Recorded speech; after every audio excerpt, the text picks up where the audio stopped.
नमस्कार, स्वागत है आपका। मैं हूं आपके साथ रोहित पुनेर। महाराष्ट्र में शिवसेना और बीजेपी के बीच सियासी लड़ाई अब काफी बढ़ गई है और इस बार ये लड़ाई शुरू हुई है शिवसेना नेता संजय राउत की पत्नी वर्षा राउत को दिए गए ईडी के समन के बाद। ईडी ने वर्षा राउत को पूछताछ के लिए बुलाया है। सबसे पहले ये पूरा मामला क्या है वो आपको समझाते हैं। संजय राउत की पत्नी वर्षा राउत के अकाउंट में प्रवीण राउत की पत्नी के अकाउंट से 55 लाख रुपए डाले जाते हैं। टीएमसी घोटाले की जांच कर रही ईडी प्रवीण राउत को पहले ही मनी लॉन्ड्रिंग के आरोपों में गिरफ्तार कर चुकी है, जिसके बाद ईडी ने वर्षा राउत को भी पूछताछ के लिए बुलाया, यानी कि समन किया। खबरों के मुताबिक ईडी वर्षा राउत को यह तीसरा समन भेज रही है, लेकिन वर्षा राउत एक बार भी अब तक ईडी के सामने पेश नहीं हुई है, जिसके बाद अब इस मामले को लेकर सियासत गर्माती जा रही है। इस मामले को लेकर संजय राउत ने आज अब से कुछ देर पहले एक प्रेस कॉन्फ्रेंस भी की और आरोप लगाया कि केंद्रीय एजेंसियां बीजेपी के दबाव में काम कर रही हैं। संजय राउत ने साफ कहा कि सियासी फायदे के लिए उन्हें फंसाया जा रहा है।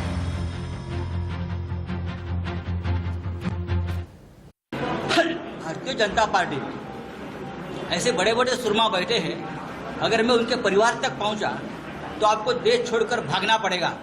ये आपको बताता हूं। नीरव मोदी और विजय मल्ल्या के साथ भारतीय जनता पार्टी की पूरी फलटन खड़ी हो जाएगी लंदन और ब्रिटेन में। तो आप देखिए, आप मुझसे पंगा मत लेना, आप मुझसे पंगा मत लेना। मैं देखता हूं, मैं नंगा आदमी हूं, मैं शिवसैनिक हूं बाला साहब ठाकरे का। इस देश में करोड़ों के घपले हुए हैं। ईडी वहां तक पहुंचने के बाद छोड़िए, सोचा भी नहीं ईडी ने क्या कोई इंक्वायरी करनी चाहिए। लेकिन 10 साल पहले 50 लाख हमने कर्ज लिया था, उसके बारे में ईडी को बहुत अचानक इंटरेस्ट जाग उठा है। और भारतीय जनता पार्टी के कुछ बंदर यहाँ है जो उछल रहे हैं हमारे नाम से। बंदर जब क्या बोलते, बंदर जब दारू पीता है ना तो ज़्यादा उछलता है। मैं आपकी नशा उतार दूंगा। मेरा नाम संजय राउत है। ये सब राजनीति से प्रेरित है। 10 साल पुरानी एक केस निकाला है ईडी ने, 10 साल पुरानी। देखिए, हम मिडिल क्लास लोग हैं। मेरी पत्नी एक शिक्षिका है। उसने अपने एक दोस्त से 10 साल पहले 50 लाख का कर्जा लिया है। वो पूरा कर्जा हमने इनकम टैक्स को दिखाया है, वो हमने राज्यसभा के एफिडेविट में दिखाया है। अगर आप मेरे राज्यसभा के जो प्रॉपर्टी के एफिडेविट होते हैं, हमने कोई छुपाई ये बात नहीं है। 50 लाख का जो हमारा लोन है वो हमने दिखाया है। तो ईडी को क्या तकलीफ है या भारतीय जनता पार्टी को क्या तकलीफ है उसमें? और इस मामले के सामने आने के बाद अब सियासी बयानबाजियां बहुत तेज हो गई हैं। बीजेपी के नेता किरीट सोमैया कह रहे हैं कि ईडी अगर इस मामले की जांच कर रही है तो फिर संजय राउत इतना हंगामा क्यों कर रहे हैं। वहीं महाराष्ट्र के गृह मंत्री अनिल देशमुख ने बीजेपी पर पलटवार करते हुए कहा कि जो बीजेपी के खिलाफ बोलता है, बीजेपी सरकार उसके पीछे ईडी और सीबीआई को लगा देती है। बैंक पुनर्जीवित करना ये लक्ष्य है और उसके लिए ईडी हो या अन्य एजेंसी, एचडीआईएन ने जो पैसा पीएमसी बैंक का चुराया है वो अलग अलग लोगों के खाते में गया है, उसकी जांच कर रहे हैं। ईडी को या ऐसा हमें पता चला है कि एचडीआईएल का कुछ पैसा प्रवीण राउत के द्वारा माधुरी प्रवीण राउत, और वहां से वो पैसा वर्षा संजय राउत के बैंक के खाते में आया। और इस संबंध में अगर ईडी पहली नोटिस, दूसरी नोटिस, तीसरी नोटिस भेजती है, जानकारी चाहती है, तो संजय राउत साहब इतना हंगामा करने की आवश्यकता क्या है? जनता पार्टी के धोरण के खिलाफ में या उनके नेता के खिलाफ में बोलेगा, उसके पीछे ईडी की चौकसी लगाना, उसके पीछे सीबीआई की चौकसी लगाना। अभी सीबीआई के बारे में तो हमने निर्णय लिया है कि हमारे परमिशन के बिगर महाराष्ट्र में किसी की भी सीबीआई नहीं हो सकती। लेकिन ईडी का जो अधिकार है उन्हीं का अधिकार है, और उसका इस प्रकार से राजकारण के लिए उपयोग करना ये महाराष्ट्र में कभी देखा नहीं गया। और संजय राउत की पत्नी वर्षा राउत को ईडी ने समन भेजा तो इस पर सियासत और तेज होती जा रही है। शिवसेना ने ईडी के दफ्तर के बाहर पोस्टर लगा दिए हैं और इस पोस्टर में बीजेपी कार्यालय लिखा हुआ है। पोस्टर लगाने वाले शिव सैनिक की मौजूदगी वहां पर थी और इसको लेकर पुलिस वालों की झड़प भी हो गई शिव सैनिकों के साथ। ये तस्वीरें देखिए आप जरा। ये ईडी ऑफिस है मुंबई का और इस ईडी ऑफिस के बाहर पोस्टर ये लगा दिया गया कि ये भाजपा का कार्यालय है। इसके बाद क्योंकि पुलिसकर्मी वहां पर मौजूद थे, जब ऐसा करने से रोका गया तो वहां पर जो पोस्टर लगाने वाले शिव सैनिक थे उनकी पुलिस के साथ झड़प भी हो गई। रिपोर्ट देखिए। पीएमसी बैंक घोटाले में संजय राउत की पत्नी को एनफोर्समेंट डायरेक्टोरेट ने नोटिस भेजा है। ईडी के मुताबिक इसके पहले 2 बार उनको नोटिस भेजी गई है, लेकिन संजय राउत का कहना है कि कोई भी नोटिस उनकी पत्नी को नहीं मिली है। दरअसल मामला ऐसा है कि पीएमसी बैंक के मुख्य आरोपी वाधवान के एचडीआईएल अकाउंट से संजय राउत की पत्नी के अकाउंट में 50 लाख रुपए ट्रांसफर हुए हैं और ईडी का कहना है ये मनी लॉन्ड्रिंग का एक्ट है। पीएमएलए एक्ट के तहत जो है अब ईडी कार्रवाई कर रही है और इसी मामले में जो है संजय राउत की पत्नी को ईडी ने बुलाया है। प्रीति सोमपुरा, इंडिया न्यूज, मुंबई। तो ईडी के समन ने महाराष्ट्र में सियासी बवाल मचा दिया है और अब शिवसेना की तरफ से, महाविकास आघाड़ी के जो नेता हैं उनकी तरफ से लगातार बीजेपी पर सवाल दागे जा रहे हैं कि बीजेपी दरअसल ईडी का इस्तेमाल कर रही है, जो केंद्रीय एजेंसियां हैं उनका इस्तेमाल कर रही है और जो लोग भी बीजेपी के खिलाफ बोलते हैं उनके खिलाफ ईडी और सीबीआई का इस्तेमाल करके उनको डराने की कोशिश की जाती है। यही बात संजय राउत ने एक प्रेस कॉन्फ्रेंस में भी की है और प्रेस कॉन्फ्रेंस में उन्होंने कहा है कि दरअसल ये सेंटर है, केंद्र है, जिसके दबाव में सेंट्रल एजेंसीज काम कर रही हैं। तो एक तरह से जो सियासत है बहुत गर्म हो गई है, एक दूसरे पर आरोप प्रत्यारोप किए जा रहे हैं। इसी के साथ सवाल यहां पर खड़े होते हैं। पहला सवाल यह है कि जब राज्य सरकार एक्शन करती है तो उसको जांच का नाम दिया जाता है, जैसा कि हमने कंगना के केस में देखा था। लेकिन अब जब केंद्र एक्शन कर रहा है तो यह कहा जा रहा है कि नहीं, ये स्वायत्तता पर आंच है और सेंटर जो है वो ईडी का इस्तेमाल कर रहा है अपने हित में। दूसरा सवाल जो खड़ा होता है वो ये है कि संजय राउत की पत्नी को अगर ईडी किसी मामले में समन भेजती है, पूछताछ करना चाहती है, कुछ लिंक अगर निकला है, उस पूछताछ से आपत्ति क्या है? और सबसे बड़ा सवाल यह है कि घोटाले की जांच अगर चल रही है तो उस पर सियासी आंच क्यों? क्या जरूरत है? अगर देश की एक एजेंसी जांच कर रही है, कुछ उसको लिंक मिला है और लिंक के बाद वो जांच करके इस मामले में अगर एक कनेक्शन एस्टेब्लिश करना चाहती है तो उस पर आखिरकार सवाल क्यों खड़े हो रहे हैं? पूरा पैनल इस वक्त मेरे साथ जुड़ेगा, लेकिन फिलहाल इस वक्त मेरे साथ भारतीय जनता पार्टी के विधायक राम कदम जी जुड़ गए हैं। राम कदम जी, स्वागत है आपका इंडिया न्यूज में इस डिबेट में। और सबसे पहला सवाल यही कि अगर जांच कर रहे हैं ईडी, देखिए ईडी एक स्वायत्त संस्था है, सेंट्रल एजेंसी है, अगर वो जांच करती है और जांच ऐसे नहीं, उनको कोई एक लिंक मिला है, उस लिंक के जरिए अगर वो जांच कर रहे हैं, पूछताछ करना चाहते हैं, तो इसको लेकर सियासत इतनी हावी क्यों हो रही है महाराष्ट्र में?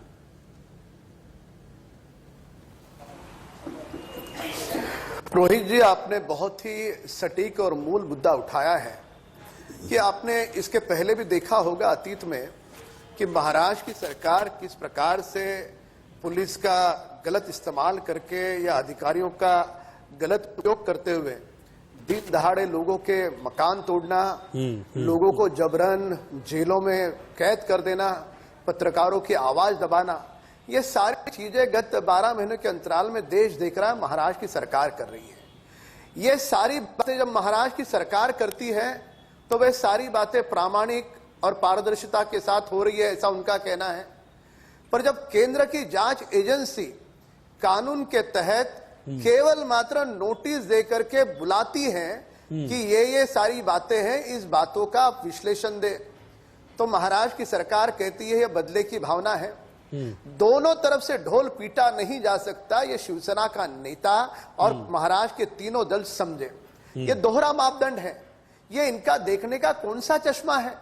ईडी ने इसके पूर्व, हम व्यक्ति विशेष टिप्पणी नहीं करेंगे, पर शिवसेना नेता के पत्नी को 2 बार समन्स भेजा है जी। अब जब स्वयं सांसद है, स्वयं संविधान की शपथ लेकर के सांसद के कुर्सी पर बैठे हैं जी। जो पवित्र मंदिर है उस पार्लियामेंट में जाते हैं और देश की जांच एजेंसी को सहयोग नहीं करोगे आप? 2 बार ईडी का समन्स आता है, तीसरी बार आता है, तब आप जाग जाते हो, फिर टीवी के कैमरा के सामने आकर के आप सरेआम झूठ बोलते हो। ये पूरी तरह से, अगर कर नहीं है तो डर किसका? अगर डर रहे हो तो जरूर दाल में कुछ ना कुछ काला है, ऐसा देश समझेगा। आज जिस प्रकार की प्रेस वार्ता शिवसेना नेताओं ने ली, उस प्रेस वार्ता में क्या था? वे कह देते कि हम पूरी तरह से सहयोग करने के लिए तैयार हैं, दूध का दूध, पानी का पानी, सारा देश देखेगा।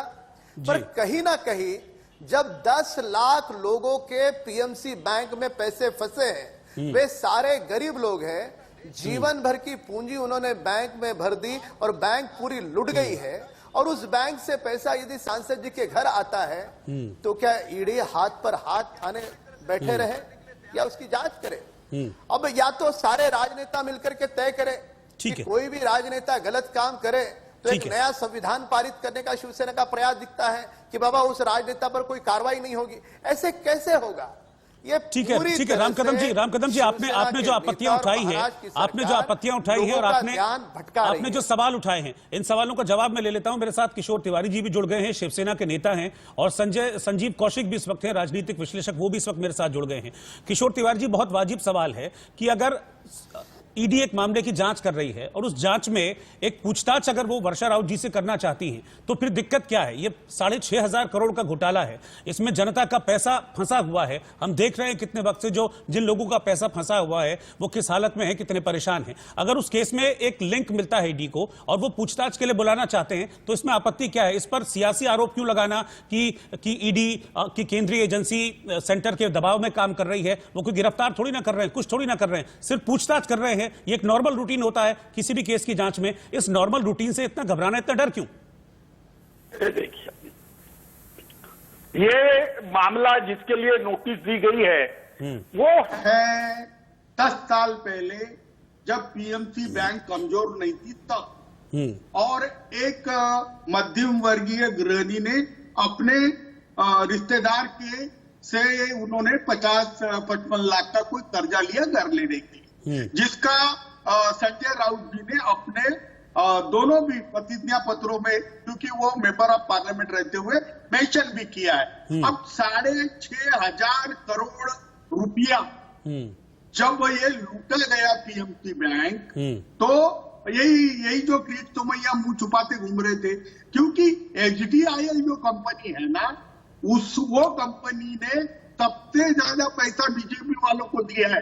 और कंपनी में ऐसे देखो, अभी मैं जो गुजर गया, इसलिए मैं किशोर जी यही तो मैं कह रहा हूं कि ये जो आपकी आपत्तियां हैं, अगर जांच होगी तो हो सकता है जो आप कह रहे हैं वो आपत्तियां भी सामने आ जाएं। मैं यही तो कह रहा हूं कि जांच में दिक्कत क्या है, इस पर सियासत क्यों? इसको ये क्यों कहना कि ईडी तो सेंटर के इशारे पर काम कर रही है, वो इसके इशारे पर काम कर रहा है, ये सब क्यों? आप जांच होने दीजिए। कोई डर है मुझे बताइए। अरे जांच तो कर ले, जांच को डर नहीं है, तरीके में डर है। आज जिन्होंने अगर जांच में डर नहीं है, तो ये क्यों कहना कि देखें जरा किसमें कितना है दम? इसका क्या मतलब होता है? ये तो धमकाने वाली बात सी नहीं हो गई। देखें जरा किसमें कितना है दम। कोई लड़ाई थोड़ी ना हो रही है, कोई मल्ल युद्ध थोड़ी ना चल रहा है।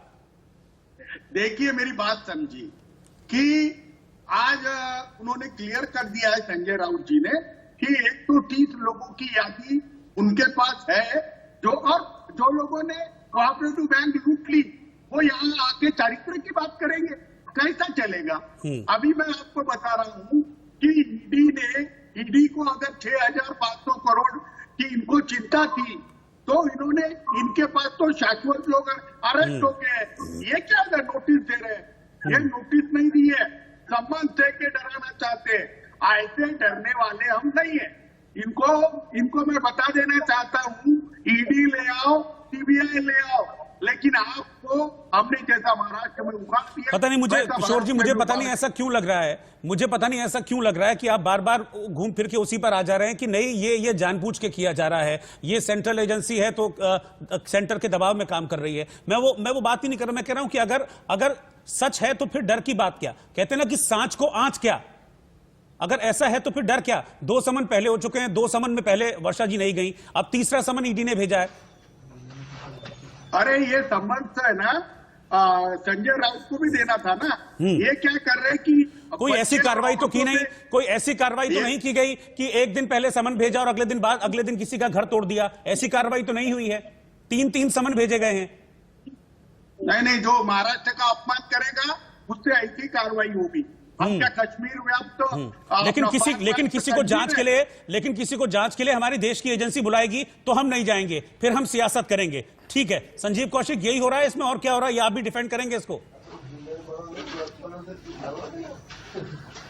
देखिए रोहित जी, इसमें डिफेंड करने वाली कोई बात नहीं है। बात सिर्फ इतनी सी है कि पिछले 6-7 वर्षों में आप इतिहास उठा के देख लीजिए, भारतीय जनता पार्टी ने जिस तरह से देश के संवैधानिक संस्थाओं का दुरुपयोग किया है, वो स्पष्ट दिखाता है कि वो दुर्भावना से प्रेरित होकर इस तरह का कदम उठाती है। अच्छा, हमने देखा है इलेक्शन के वक्त में किस तरह से किसी राज्य के पार्टी के मुखिया की तरफ बात हो या किसी और के लिए। सुनिए, अब आप कह रहे हैं ना कि सेंट्रल एजेंसीज का दुरुपयोग ये हुआ है और बीजेपी के शासनकाल में हुआ है। आपको मेरे ख्याल से ये बहुत अच्छे से याद होगा कि जब ये टिप्पणी की गई थी कि सीबीआई तोता है, जब ये टिप्पणी की गई थी उस वक्त किसकी सरकार थी, जरा बताएंगे मुझे? आप मुझे बताइए, आप सीबीआई की बात कर रहे हैं, आप मुझे बताइए कि क्या ईडी के ऊपर प्रश्न चिन्ह खड़ा नहीं हुआ है? क्या सीबीआई पे सेंट्रल एजेंसीज को लेकर हुआ? क्या आप सेंट्रल एजेंसीज को लेकर टिप्पणी कर रहे हैं? देश के शीर्ष अदालत में बैठे हुए, आप सुन लीजिए रोहित जी, सुन लीजिए ना रोहित जी, भारत के इतिहास में पहली बार ऐसा हुआ था कि माननीय न्यायाधीश जिसको हम बोलते हैं, जिस पर सब कुछ दारोमदार होता है, उसको हमने देखा है आंखों में आंसू लाते हुए, और पूरे देश ने देखा है। मैं सिर्फ यही कह रहा हूं कि जो संवैधानिक संस्थाओं का दुरुपयोग के बारे में मैं बात कर रहा हूं, मैं नहीं जानता कि उसमें क्या होने वाला है, क्या नहीं होने वाला है। संबंध दिया गया, निश्चित रूप से यदि संबंध दिया गया है तो उस पर जांच के लिए वो तैयार है और बात वो रख भी रहे हैं। लेकिन जो सार्वजनिक जीवन में जिस तरह से छवि खराब करने की बात होती है, आप लीक कर देते हैं जिस तरह से, किस तरह की घटनाएं हो रही है, आपके जांच से पहले, ईडी और सीबीआई के जांच से पहले अखबारों की सुर्खियों में ये खबरें बन जाती है, ये आ जाती है। ये महत्वपूर्ण है। और जिस तरह से चरित्र हनन का काम भारतीय जनता पार्टी करती है, एक परसेप्शन बना देने का काम करती है, वो गलत है, उसका मैं विरोध कर रहा हूं। आपने देखा होगा इससे पहले किस तरह से लगातार, यदि सुशांत सिंह राजपूत के केस को ले लिया जाए, यदि पालघर के मामले के केस को ले लिया जाए, किस तरह से महाराष्ट्र सरकार के ऊपर प्रश्न खड़ा किया गया और मिला क्या? किसी एक चैनल का मैं नाम नहीं लूंगा उस चैनल का, लेकिन लगातार 3 महीने से ज्यादा देश को गुमराह करता रहा वो चैनल, लेकिन मिला क्या? आप जब मुझे एक चीज बताइए, हुए एक सरकार को यदि डगमगाने की कोशिश करते हैं, आप उसे पदस्थ करने की कोशिश करते हैं। मैं आपकी हर बात से एग्री हूं। मुझे एक चीज का जवाब दीजिए कि अगर हमारे देश की एजेंसी, अब जो देश में कानून है, देश तो उसी हिसाब से चलेगा, हाँ या ना? बताइए।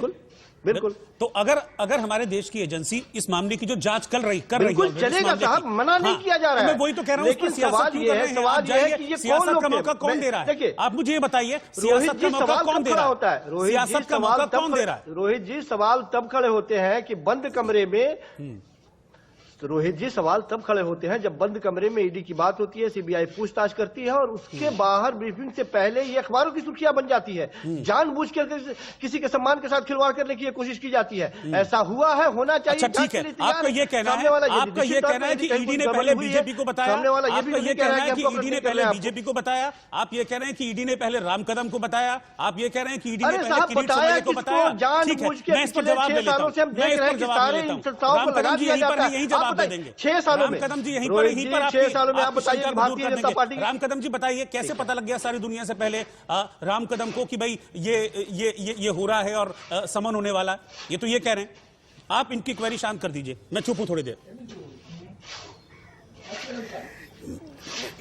इनकी सारी बातें लोगों को और देश को गुमराह करने वाली है, भटकाने वाली बातें हैं।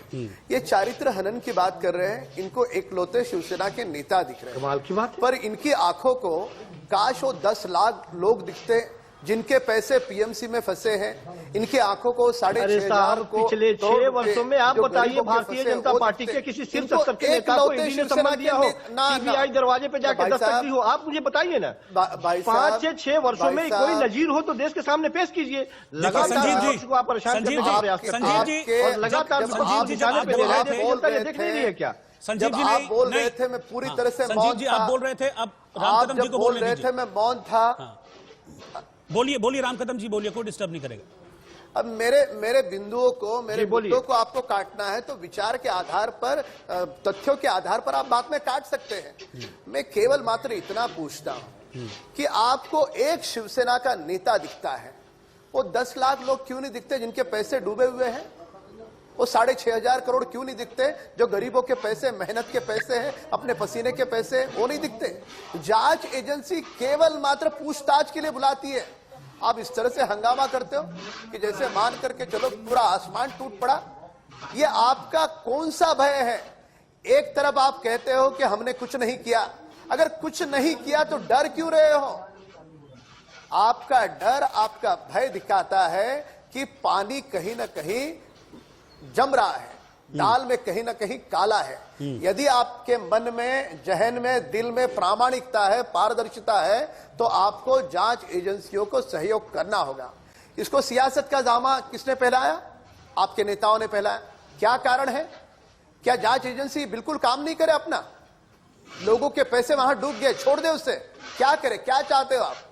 यानी जांच एजेंसी काम करती है तो हमारे यहां पे राजनेता सवाल उठाते हैं, और काम नहीं करे तो भी सवाल आते हैं। एक बार सारे नेता मिलकर के तय करें कि जांच एजेंसी ने करना क्या है। लगातार आप प्रामाणिकता से काम कर रहे हैं, उस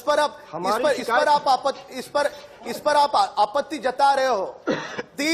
तीन बार ईडी के समन्स आने के बाद आपके नेता वहां पेश क्यों नहीं हुए? कौन सी बात को छुपाना चाहते थे? कौन सी बात को दबाना चाहते हैं? आज आप कहते हो कि 120 नेताओं की लिस्ट है। अरे 120 नहीं, 240 की होने दो। आप क्यों नहीं सार्वजनिक तौर पे बताते हैं? अगर नेताओं की लिस्ट है आपके पास तो उसे दबा के क्यों बैठे हो? दबा के क्या ब्लैकमेल करना चाहते हो? उसको छुपाना क्यों चाहते हो? और लोगों के सामने उजागर क्यों नहीं करते? उजागर करने से रोका किसने? महाराष्ट्र में सत्ता तुम्हारी है, सरकार तुम्हारी है, करो कार्रवाई।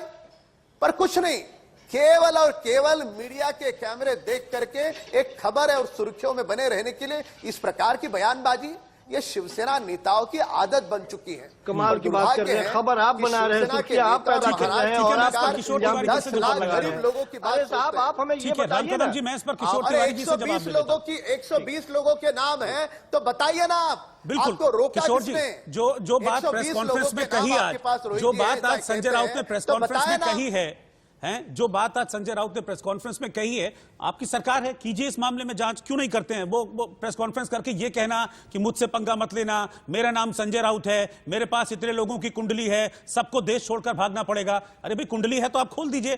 कोई राम कदम या बाकी लोग डर थोड़ी ना रहे हैं। कोई डर है राम कदम आपको? अब मैं बोलूं नहीं, अगर है तो बता दे।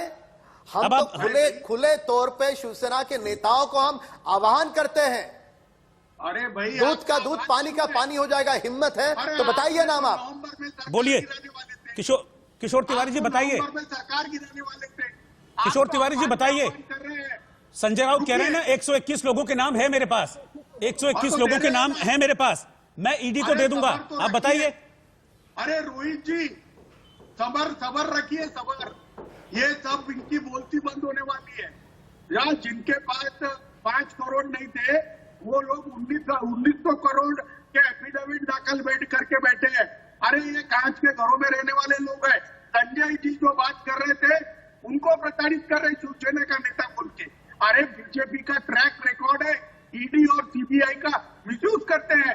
और अभी बताओ 5-6 हजार करोड़ का अनसिक्योर्ड लोन देने वाली पार्टी जेल में है।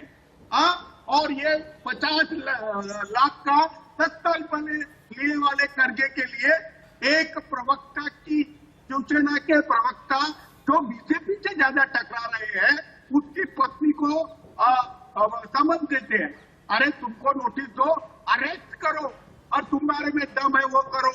लेकिन आप जो कह रहे हैं ना 122 की लिस्ट, तो थोड़ा सब्र करो। तुम लोगों ने जो लूटा है ना भारत को, ये पाप। अच्छा, और लूटने का मौका दे रहे हैं फिर? मतलब आप चाह रहे हैं कि और लूट लें, ये मौका दे रहे हैं आप? नहीं, ऐसा नहीं। तो फिर इंतजार क्यों? रोहित जी, आप एक कहना, एक नेशनल चैनल पे आप क्या बयानबाजी कर रहे हो भाई साहब? आपके पास यदि बीजेपी के अगर प्रेस कॉन्फ्रेंस में ये कह दिया, अगर प्रेस कॉन्फ्रेंस में ये कह दिया कि भाई मेरे पास नाम है और मैं नाम लूंगा, मैं नाम दे दूंगा, तो सब देश छोड़ के भाग जाएंगे। कौन लूट रहा है महाराष्ट्र को? एक साल से देख रहे हैं।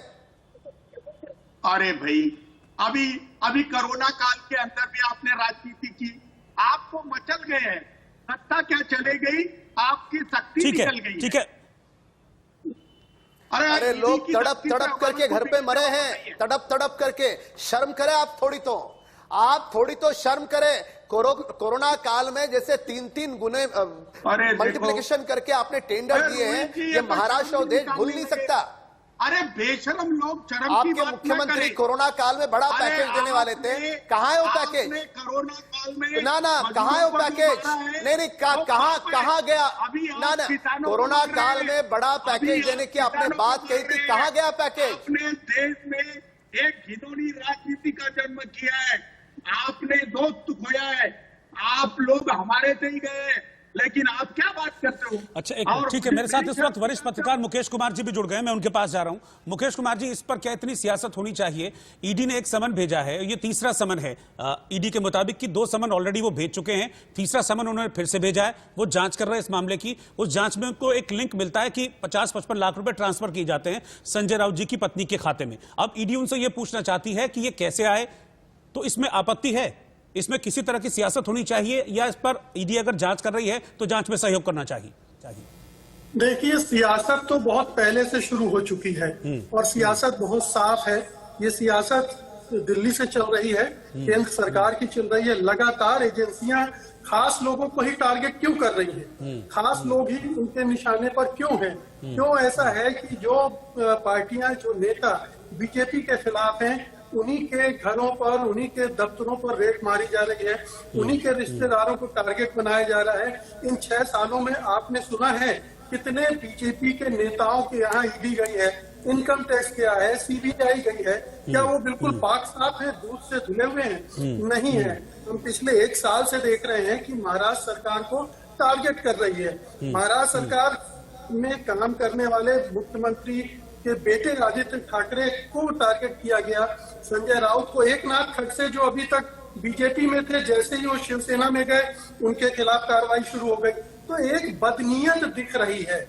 मैं ये नहीं कहता हूँ कि संजय राउत की पत्नी बेदाग है, उनकी भी जांच होनी चाहिए, लेकिन जितने मामले आ रहे हैं, आप पिछले 2-3 साल के मामले निकाल लीजिए, आपको एक के बाद एक सीधे वही मिलेंगे जिसमें गैर बीजेपी नेताओं को टारगेट किया जा रहा है। और ये हम देख रहे हैं कि कैसे अपने लोगों को बचाना है, ये भी देख रहे हैं। एजेंसियों का राजनीतिक इस्तेमाल किस तरह से हो रहा है। आप देखिए कि अर्णब गोस्वामी को बचाने के लिए किस हद तक केंद्रीय एजेंसियां गई। एक चैनल के शोर मचाने के बाद किस तरह से वो एजेंसियां सक्रिय हुई और उन्होंने सुशांत राजपूत के मामले को कहां तक ले गए, और आज हम जानते हैं कि वो कुछ भी नहीं निकला, गोदा पहाड़ चुहिया भी नहीं निकली। तो एक बदनीयत केंद्र सरकार की एजेंसी दिख रही है, जो इन एजेंसियों का इस्तेमाल कर रही है महाराष्ट्र की सरकार को डिस्टेबलाइज करने के लिए। हम पहले दिन से देख रहे हैं, शरद पवार को नोटिस भेजे जा रहे हैं, इनको नोटिस भेजे जा रहे हैं, उसको नोटिस भेजे। क्या वजह है? हमने मध्य प्रदेश में, अब आपने मुकेश जी सवाल उठाया, मैं जवाब ले लेता हूं। राम कदम मेरे साथ हैं। देखिए राम कदम, ये सवाल लगातार जो हमारे बाकी पैनलिस्ट हैं उन्होंने भी उठाया है,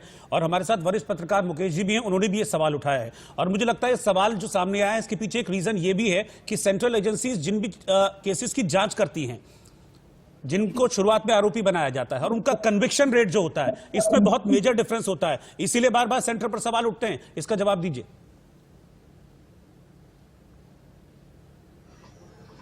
देखिए, मैं पहली बात तो यहां पर कहूंगा कि सुशांत सिंह राजपूत का मामला, अब सुशांत सिंह राजपूत का मामला 65 दिनों तक महाराष्ट्र सरकार के पास था। सरकार ने किसी भी प्रकार की पूछताछ नहीं की। पुलिस के जांच का आरंभ होने के पहले ही महाराष्ट्र के मुख्यमंत्री और गृह मंत्री ने कह दिया कि ये तो खुदकुशी है। हमारा केवल मात्र सवाल इतना है, ये जांच के पहले खुदकुशी ये महाराष्ट्र की सरकार कैसे कह सकती है? 65 दिनों तक महाराष्ट्र की सरकार रिया चक्रवर्ती के प्रवक्ता के रूप में काम कर रही थी, प्रवक्ता के रूप में बयानबाजी कर रही थी। जिस 75 वर्ष के पिता ने अपना पुत्र खोया है, उस पिता को पीड़ित, प्रताड़ित, अपमानित शिवसेना के नेता कर रहे थे। और ये सारे बिंदु को यदि आप जोड़ो, 65 दिनों के भीतर जहां पर ये जो सुशांत सिंह का संदिग्ध मौत की लाश मिली उनकी, वह घर रातों रात खाली कर दिया गया, उसको कलर मार करके पूरी तरह से सारे सबूत मिटाने का दुस्साहस इस सरकार ने किया।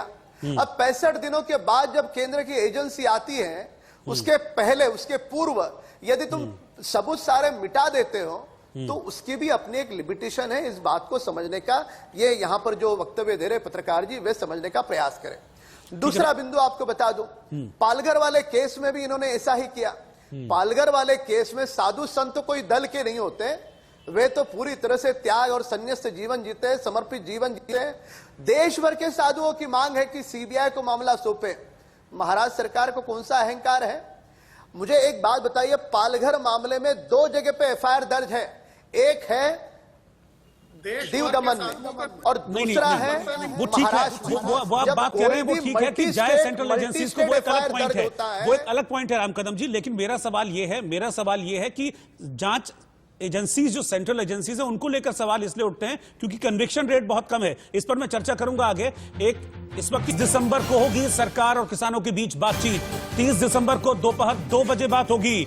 अभी किसानों की ओर से जो प्रस्ताव भेजा गया था उसमें कल यानी 29 दिसंबर सुबह 11 बजे का जिक्र किया गया था, लेकिन अब जो जानकारी मिल रही है कि किसानों और सरकार के बीच बातचीत कल यानी कि 29 दिसंबर को न होकर परसों 30 दिसंबर को होगी और वक्त मुकर्रर किया गया है दोपहर के 2 बजे। इस वक्त की बड़ी खबर आपको बता रहे हैं, जो चिट्ठी किसानों की ओर से लिखी गई थी सरकार को, उसके बाद जवाब में कृषि सचिव की ओर से किसानों को चिट्ठी लिखी गई है और इस चिट्ठी में यह तारीख और वक्त बताया गया है। 30 दिसंबर दोपहर 2 बजे सरकार और किसानों के बीच बातचीत होगी। इस वक्त की बड़ी खबर आपको बता रहे हैं। लास्ट जो बातचीत हुई थी वो 8 दिसंबर को हुई थी, रात के वक्त हुई थी, जब अमित शाह से 13 किसान नेताओं ने मुलाकात की थी। उसके अगले दिन यानी कि 9 दिसंबर को छठे दौर की बातचीत प्रस्तावित थी, वो हो नहीं पाई थी और अब ये छठे दौर की वार्ता होगी जिसमें सरकार और किसान एक बार फिर आमने सामने बैठेंगे और जो गतिरोध चल रहा है उस गतिरोध को दूर करने का प्रयास किया जाएगा। 30 दिसंबर दोपहर 2 बजे मुलाकात होगी।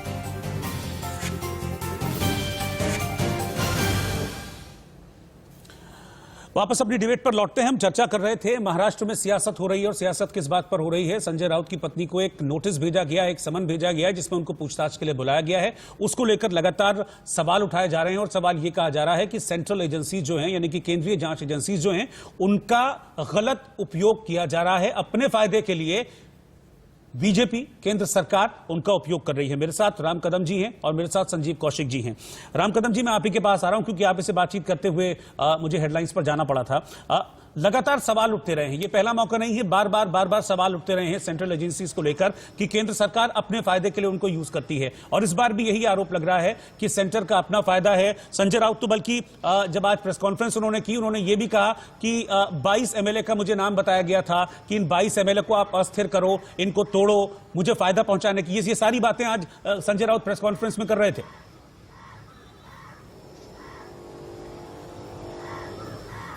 नहीं, यदि शिवसेना के नेता का यह बयान है तो इसके पूर्व इन्होंने क्यों कैमरा के सामने नहीं कहा? इनकी याददाश्त कहां हो है ये? और आज ही बताने का कारण क्या? आज मनगढ़ंत बातें हैं, इन बातों में कोई तथ्य नहीं है, ये पूरी तरह से गुमराह करने वाली बात। और सभी बातें जानते हो कि यदि इस प्रकार की पहले हुई होती तो उसी समय संजय राउत बोलते पत्रकारों को, उस समय नहीं बोला। सुनिए, मैं आपको शब्दशः बताता हूं कि उन्होंने क्या कहा। के लिए इस प्रकार की बातें मैं राम कदम जी आपको 1 मिनट मुझे दीजिए, मैं आपको शब्दशः बताता हूं उन्होंने क्या कहा है। उन्होंने कहा है कि मुझे शिवसेना और एनसीपी के 22 विधायकों की लिस्ट दिखाई गई थी, मुझे कहा गया कि अगर मैंने इस सरकार की मदद की तो धीरे धीरे इन सभी के ऊपर ईडी या दूसरी एजेंसीज कार्रवाई करेंगी। इसमें सबसे पहला नाम प्रताप सरनाइक का था। बीजेपी वाले पिछले 1 साल से मिलकर यह समझाने की कोशिश कर रहे हैं कि तुम इस सरकार को बचाने की कोशिश मत करो, हम इसे गिराना चाहते हैं। अलग अलग तरीके से धमकी और इशारे देकर मुझे डराने की कोशिश भी की गई, लेकिन मैं डरा नहीं, मैं सबका बाप हूं, ये कह रहे हैं वो।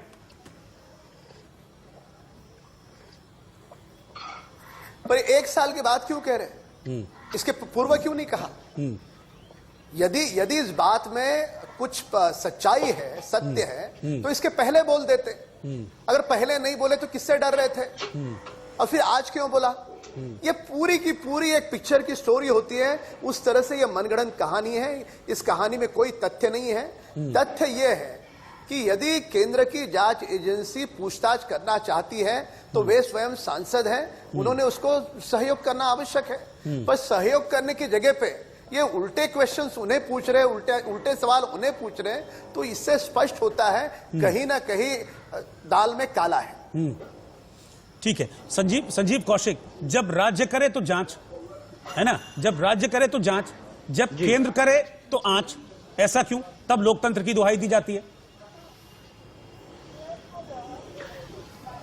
रोहित जी, बात सिर्फ इतनी सी है कि पिछले 6 वर्षों में आप देखेंगे कि ये पार्टी और ये सरकार इतनी अहंकारी हो गई है कि इसके वो पार्टी जो कभी सहभागी हुआ करते थे, साथ साथ चलते थे, मिलते थे, और जिनके कांधे पर ये हाथ रख करके आगे बढ़ गई है, वो सारी पार्टियां एक एक करके इनका साथ देना बंद कर दी और साथ छोड़ के वापस चली गई। और इसी क्रम में महाराष्ट्र में जब इनकी सरकार नहीं बनी, सारी बौखलाहट उसी जगह से शुरू होती है। और महाराष्ट्र सरकार को स्थिर करने के लिए एक बार नहीं, कई बार भारतीय जनता पार्टी ने प्रयास किया और पुरजोर कोशिश की। जो वो ताकत लगा सकती थी, आजमाइश कर सकती थी, उसने किया। लेकिन महाराष्ट्र सरकार मजबूती के साथ अपने जगह पर खड़ी रही। अब ये जो आप ये कर सकते हैं, यही कर सकते हैं, इसके अलावा तो कुछ कर नहीं सकते हैं। पूरी प्रयास की इन्होंने तोड़ने की, मोड़ने की, लेकिन वो लोग अपने जगह पे अडिग रहे। अब ईडी, सीबीआई, ये जो केंद्रीय एजेंसी जिनको लगा देने की बात होती है, आप देखिए ना, अभी एक वरिष्ठ पत्रकार के मुंह से आपने ये आवाज सुनी, ये बात सुनी कि ऐसा कोई एजेंसी नहीं है। ऐसा क्यों होता है? आप पिछले 6 साल का रिकॉर्ड उठा के देख लीजिए कि भारतीय जनता पार्टी के किसी कार्यकर्ता, किसी पदाधिकारी, किसी अधिकारी, नेता, दूसरी बात भी कही, कभी कोई सम्मान दी गई हो। आपने मुकेश जी का जिक्र किया, आप अपने मतलब की बात सुन लेते हैं। उन्होंने दूसरी बात भी कही, उन्होंने कहा कि लेकिन अगर एजेंसी बुला रही है पूछताछ के लिए किसी के तहत, तो उसको पूछताछ के लिए जाना चाहिए। तो मैं ये कह रहा हूं कि क्यों नहीं जा रहे हैं भाई पूछताछ के लिए? इसमें दिक्कत क्या है? अगर कोई डर नहीं है, आप प्रेस कॉन्फ्रेंस कर सकते हैं, आप प्रेस कॉन्फ्रेंस कर सकते हैं, आप प्रेस कॉन्फ्रेंस करके ये कह सकते हैं कि मेरे पास बीजेपी के 121 लोगों के नाम हैं, मैं जब नाम खुलासा करूंगा तो सब देश छोड़ के भाग जाएंगे, कोई नहीं बचेगा, सब ईडी सीबीआई के रडार पर आ जाएंगे। आप सब ये बात कह रहे हैं और फिर उसी ईडी और सीबीआई का जिक्र कर रहे हैं जिसको आप लोग तोता कहते हैं, है ना? मैंने अभी उसी ईडी का जिक्र कर रहे हैं। तो फिर जब अब वही ईडी पूछताछ के लिए बुला रही, तो भाई क्यों नहीं जा रहे हैं? बात की और ये तीसरा समन है, क्यों नहीं जा रहे हैं? इधर उधर की बातें कर रहे हैं। रोहित जी, अभी मैंने इसी बारे में अभी बातचीत करी कि भारतीय जनता पार्टी के लोगों को ये अंदरूनी खबर कैसे मिल जाती है, ईडी की खबरें कैसे मिल जाती है, सीबीआई की खबरें कैसे मिल जाती है। पब्लिक में बाद में पब्लिक को पता चलता है, पत्रकारों को बाद में पता चलता है, इन लोगों को पहले खबर चल जाती है। चूंकि सीधी सी बात है कि जिस सोच के तहत और जिस समझ के अनुसार ये कदम उठाई जाती है, उसका भरपूर ये इस्तेमाल करते हैं। और इन सारे जिन एजेंसियों की बात हो रही है, उन सबका इस्तेमाल करते हैं। हमने देखा, मैं बार बार कह रहा हूं कि आप मुझे बता दीजिए, सुनिए मेरी बात सुनिए, अधिकारी के पीछे संजीव कौशिक, मेरी बात सुनिए। ईडी ने कोई ऐसे तो समन भेजा नहीं। ईडी ने, आपको भी पता है ना ईडी ने समन क्यों भेजा है? आपको पता है ना कि ईडी ने समन क्यों भेजा है? क्योंकि पैसे का ट्रांजैक्शन हुआ है और उस शख्स के लिंक से हुआ है पैसे का ट्रांजैक्शन, जिसको ईडी ऑलरेडी गिरफ्तार कर चुकी है इस मामले में, है ना? तो अगर ऐसा कोई लिंक एस्टेब्लिश हो रहा है तो ना करे इस ईडी पूछताछ, छोड़ दे ऐसे ही। कोई पकड़ तो नहीं रहे हैं, कोई गिरफ्तार करके बिठा थोड़ी ना रहे, एक पूछताछ ही तो कर रही है सर। ये चरित्र हनन की राजनीति जो भारतीय जनता पार्टी कर रही है, वो जो प्रेशर बनाने का प्रयास कर रही है ना भारतीय जनता पार्टी के, इस प्रेशर को इन सारे नेताओं ने नकार दिया है। तो इस देश में किसी केस की जांच नहीं होनी चाहिए। ये जब कुछ नहीं कर पाते हैं तो इस तरह से प्रेशर बनाने का प्रयास करते हैं। अगर संजीव कौशिक की आप बात करेंगे ना, कई बार देश में किसी केस की जांच नहीं होनी चाहिए। हर केस किसी न किसी शख्स से जुड़ा होता है। पीएमसी बैंक में है, क्या उनको हक नहीं अपने पैसे? रोहित जी, अरे साहब हक है, लेकिन आपको हक नहीं है कि किसी का चरित्र हनन आप इस तरह से बैठ के करें। संजीव कौशिक, आप राम कदम जी को बोलने दीजिए। निकाल रहे हैं भारतीय जनता पार्टी। 10,000 लोगों के पीएमसी बैंक में पैसे हैं, उनको अपने पैसे फिर से मिले, ये उनका हक नहीं है? ये उनका न्याय नहीं दिलाना चाहते? अब जवाब दीजिए संजीव कौशिक। बात कर रहे हैं, 6,500 करोड़ का घोटाला है, उस बैंक के पैसे आ रहे हैं और आप कह रहे चरित्र हनन। चरित्र हनन तो उन 10,000 लोगों के साथ आप उनको अपमानित कर रहे हो। एजेंसियों के नाम पे अपने राडार तो मत लगाइए उन लोगों के पीछे। अब ये लगातार डे 1 से ही सारी कहानी बात समझ में आ रही है। हमने देखा है कि किस तरह से महाराष्ट्र में इनकी सरकार जब फेल्योर हुई, चुपके से, अगर आपको डर नहीं है, चुपके से सूर्योदय भी नहीं हो पाया था उस समय, इन्होंने चुपके से जिस तरह से वहां सरकार का गठन किया था और जिस तरह से इनको मुंह की खानी पड़ी, ये बौखलाहट तभी से है। और महाराष्ट्र सरकार के प्रति इनकी जो बौखलाहट है, वो सब जगह ये लगातार ये खोजते रहते हैं ऐसे जगह पे जहां पे ये प्रश्न खड़ा करे।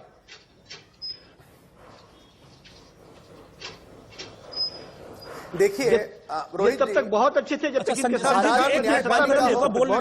सर्वोच्च न्यायपालिका हो, अभी भी इनके साथ आ जाए तो सारी बातें खत्म हो जाएगी। ये राजनीति जो है, ये नई तरह की पॉलिटिक्स की जा रही है, ये या अन्य अधिकारियों का गलत आप इस्तेमाल कर रहे हो, उस पर करारा झटका, करारा तमाचा देश की सर्वोच्च अदालत ने महाराष्ट्र सरकार को दिया है। अब ये आप भूल नहीं सकते। किस मुंह को लेकर के इन बातों को आप रख रहे हो? सर्वोच्च अदालत ने आपको फटकारा, महाराष्ट्र की हाईकोर्ट ने आपको फटकारा, कह दिया कि आप गलत इस्तेमाल कर रहे हो अपने अधिकारों का। यानी आप करते हो तब जांच, रोहित जी ने सही कहा, केंद्र करता है तब आंच। ऐसे दोनों तरफ से ढोल आप नहीं बजा सकते। अगर आपने कुछ आप नहीं मुझे किया, बताइए, तो क्यों आप नहीं मुझे सत्य के सामने बताइए, जाते? यदि ईमानदारी पूर्वक देश की जनता को बता सकते हैं तो कि जिस तरह से आपने सुशांत सिंह मामले में केस को सीबीआई के हवाले किया, जो प्रपंच आपने रचे उस प्रपंच से मिला क्या, ये बताइए आप मुझे। पूछताछ को जितनी ताकत आपको लगानी थी स्थिर करने के लिए महाराष्ट्र सरकार को, आपने महाराष्ट्र सरकार को स्थिर कर पाया, न कुछ मिल पाया। मुंह की खानी तो आपको पड़ी। अरे संजीव जी, किसको मुंह की खानी पड़ी, किसको मुंह की नहीं खानी पड़ी, उस बात को छोड़ दीजिए। सबूत मिटाने का प्रयास किया है, दुस्साहस किया है, ये देश ने यही देखा से है। शुरू होता है ना। जब सारे षड्यंत्री जो बैठे हुए हैं, ऐसी मौत होती है, जो सत्ता में बैठे हुए केंद्र में सारे षड्यंत्री जो बैठे हुए हैं, वो जानबूझ करके कोई भी विपक्ष में इनके जाने का प्रयास करे, सारे मिलकर 2 महीने के अंदर महाराष्ट्र का प्रयास करते हैं। और इसी तरह से सारी केंद्रीय एजेंसियों को उनके पीछे लगा देते हैं। कलर तब कर दिया, फर्नीचर निकाल दिया, ये केवल खनन का प्रयास करते हैं, वो भी नहीं हो पाता। मिटाए गए, किसे बचा? कलंकित तो आपने कर दिया था। आपने कर दिया था कि सूर्योदय भी नहीं हुआ था। और जिस तरह से आपने महाराष्ट्र में सरकार का गठन किया था, मुंह की खानी तो आपको पड़ी थी, आपको पड़ी थी। और उसी शर्म को आप छुपाने के लिए ये तमाम के परिवार के आंसू दिख गए होते। सुशांत के मामले में भी आपने रिया का समर्थन किया। सारे सुशांत के परिवार की आंसू आप हमें क्या दिखाएंगे? संजीव जी, मैं समझ सकता हूं कि देखिए महाविकास आघाड़ी की सरकार चल रही है, महाविकास आघाड़ी की सरकार चल रही है और कुछ नहीं मिला, कांग्रेस भी राजनीतिक इस्तेमाल भी नहीं कर पाया, केवल 3 महीने तक लगा सहयोग है। संजीव जी, मैं समझ सकता हूं कि महाविकास आघाड़ी की सरकार है और उसमें कांग्रेस का भी सपोर्ट है, उसी सपोर्ट से सरकार चल रही है, तो मैं समझ सकता हूं आपकी मजबूरी है डिफेंड करना। लेकिन एक बार दिल पर हाथ रख के कहिए कि अगर पूछताछ के लिए बुलाया जा रहा है तो क्या पूछताछ के लिए ना जाएं? इसको चुप कर देना। अगर किसी की गलती इसमें है ही नहीं, किसी का कोई रोल है ही नहीं, तो जाके पूछताछ करें और बाहर निकल कर सामने आ जाएं। किसी को कुछ बोलने का मौका नहीं मिलेगा, बल्कि उल्टा आपको बोलने का मौका मिलेगा। देखिए, हमको पॉलिटिकली फंसाने की कोशिश की थी, हम कैसे सच्चे साफ निकल कर सामने आए, किसी की हिम्मत नहीं होगी। रोहित जी, कानून अपना काम करे, इसमें कहीं कोई दो मत नहीं है, कोई उसे छेड़छाड़ नहीं करेगा। लेकिन ये राजनीतिक रूप से चरित्र हनन करने का जो प्रयास किया जाता है, और इस नियत से यदि ईडी को लगाने का प्रयास किया जाएगा, इस नियत से यदि सीबीआई को दौड़ाने का प्रयास किया जाएगा, एक बार नहीं 10 बार प्रश्न चिन्ह खड़े होंगे। और पहले भी खड़े हुए हैं प्रश्न चिन्ह, पहली बार नहीं है ये लगातार डे 1 से ही आप देखिए। इसको जो आप बात कर रहे हैं ना सर, इसको बोलते हैं पूर्वाग्रह। साफ कीजिए ना, इसको बोलते हैं पूर्वाग्रह। सबसे बड़ी व्यथा यही है कि इनको पहले जानकारी होती है, देश की मीडिया को बाद में जो आप बात कह रहे हैं उसको बोलते हैं पूर्वाग्रह से ग्रसित होना। आपने पहले ये तय कर लिया, अभी शुरुआत, अभी समन हुआ है, अभी तो पूछताछ शुरू भी नहीं हुई है। मतलब सिर्फ समन गया, तीसरा समन गया, पूछताछ के लिए गए भी नहीं, लेकिन आप पूर्वाग्रह से ग्रसित हो गए हैं। आपने पहले ये ज़ूम कर लिया है कि हाँ ये सब कुछ होगा, ऐसे होगा, ऐसे होगा। ऐसा क्यों? रोहित जी, ये वही लोग हैं। रोहित जी, ये वही प्रपंची लोग हैं जो बड़ी मोटी पुलिंदा लेके घूमते थे, भ्रष्टाचारियों का नाम लेके घूमते थे, घोटालों का नाम लेके घूमते थे, महंगाई का नाम लेके घूमते थे, बेरोजगारी का नाम लेके घूमते थे। हमने देखा है और देश की जनता ने देखा है कि इन लोगों ने किन चीजों पे लगाम कसी है। कुछ नहीं करने वाले हैं सिवाय बातों के। ये बात के अलावा कुछ नहीं कर सकते हैं। ये केवल सफेद हाथी दिखाने के अलावा कुछ नहीं कर सकते ये। ठीक है, मैं राम कदम जी के पास चल रहा हूं। राम कदम जी, आज जो प्रेस कॉन्फ्रेंस की है संजय राउत ने, उसमें उन्होंने आप कहा भी है कि बहुत सारे बीजेपी नेता हैं जिनकी पूरी कुंडली मेरे पास है, मैं एक्सपोज कर दूंगा बहुत जल्दी, कह रहे हैं।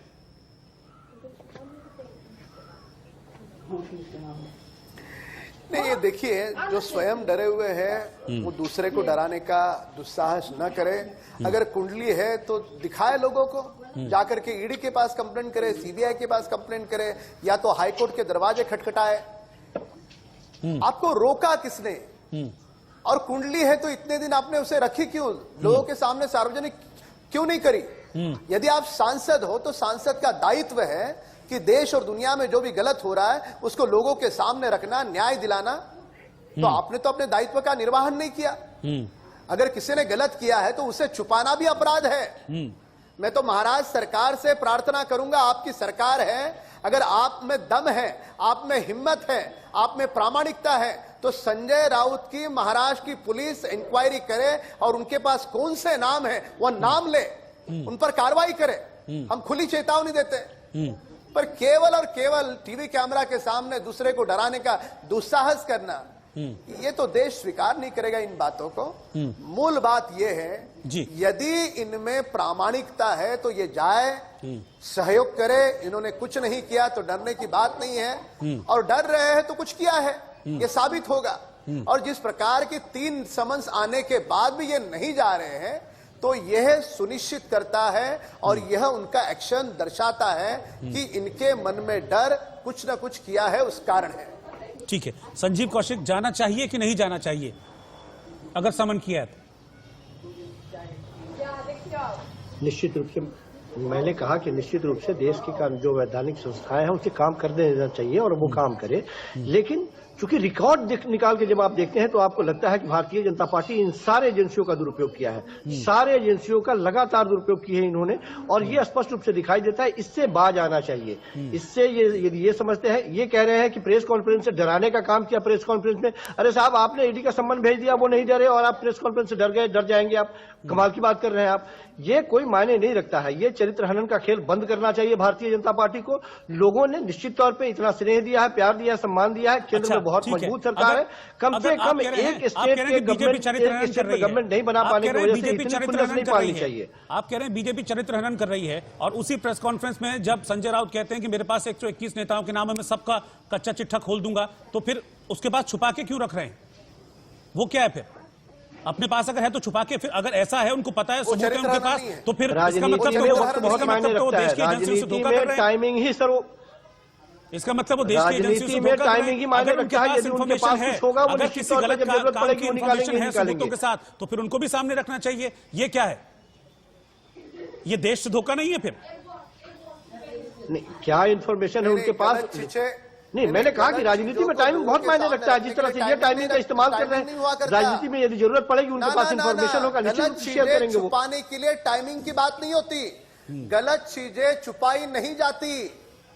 अरे साहब, आप तो भारतीय जनता पार्टी के लोग तो ना ही दे नसीहत, ना ही दे चरित्र संस्कार, इन चीजों के बारे में, भ्रष्टाचार के बारे में ना ही दे। तो देश की जनता ने देखा है कि किसके राष्ट्रीय अध्यक्ष ने नोटों की गड्डी हाथ में थामी थी। आप मत समझाइए हमें, आप हमें मत समझाइए। देश की जनता ने देखा था।